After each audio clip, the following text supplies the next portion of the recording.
This is Osiris Frost. Today I will give you a brief tutorial on mining in 3.2. Currently, the only ship capable of mining is the Misk Prospector. If you don't have one, you can pick one up on the Pledge Store since they've added it as a permanently available ship with the release of 3.2. Other than that, the Prospector is the loaner ship for the Drake Vulture. So you'll want to pull out your Prospector and head off in search of rocks.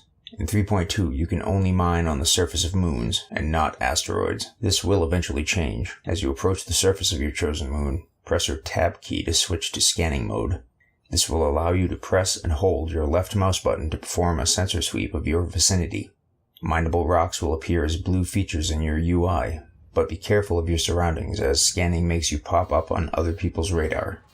When you've identified some candidates, move to around 100 meters from one and toggle mining mode by pressing the M key.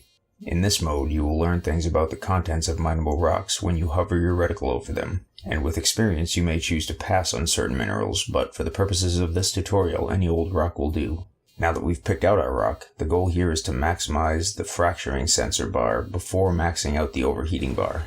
These two items are located in the bottom right-hand corner of your HUD. If you're careful with your mining laser, you can avoid raising the overheat bar at all. Aligning your reticle over the rock, press your left mouse button to activate your laser. If you direct your attention to the bottom left-hand corner of your UI, you will see two more bars, one labeled Laser Throttle and the other labeled Rock Energy Level. The Rock Energy Level bar has a green zone and a red zone, which I'll get to in a moment. By default, your laser throttle should be very low, and if you just hang out here, you'll see that nothing much is happening. The way that you accomplish your goal is to roll your mouse wheel up and down to modulate the throttle and attempt to find the balance at which you can maintain the rock's energy level within the green zone. After you reach a certain level of throttle, the rock's energy level will begin to climb. This is variable based on how much throttle you're giving it, so you can ramp up your input early to get things going, and then dial it back as you approach the green zone. This varies from rock to rock as well, so each one will be slightly different experience, which keeps mining from getting stale. Once you reach the green zone, you'll hear a slight chirp. This just indicates that you have begun to do something meaningful to your rock. You'll also notice that the fracturing sensor on the right-hand side of the UI will begin to climb. Once that reaches 100%, the rock you're mining will break into more manageable parts. Keep an eye out on your levels and try not to go into the red zone. If you do accidentally enter the red zone, the overcharge sensor will begin to climb. This is bad. You can either throttle down your laser quickly and hope that it cools off and returns to the green zone, or move your laser off of the rock.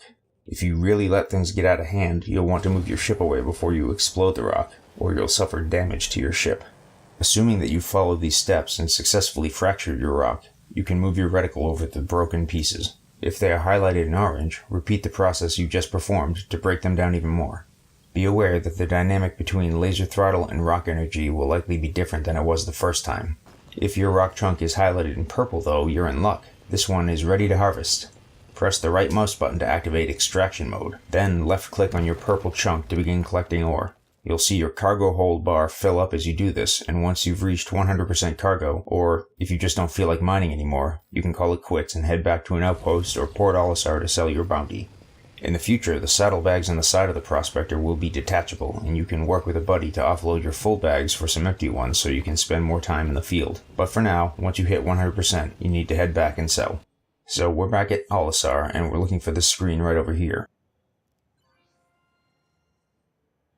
Interact with it, and select the ship you wish to sell from. Then click the button down here, and just like that, you're a miner. Congratulations. That's all for today's show. Thanks for watching. If you're new to Star Citizen, or you know someone who's thinking of playing, you or they can earn 5,000 UEC on your account by registering with my referral code, which you can find in the show notes down below. If you have any questions, feedback, or episode suggestions, go ahead and leave them in the comments. And if you haven't already, please be sure to like and subscribe. I'd really appreciate that. Thanks, and I'll see you next time.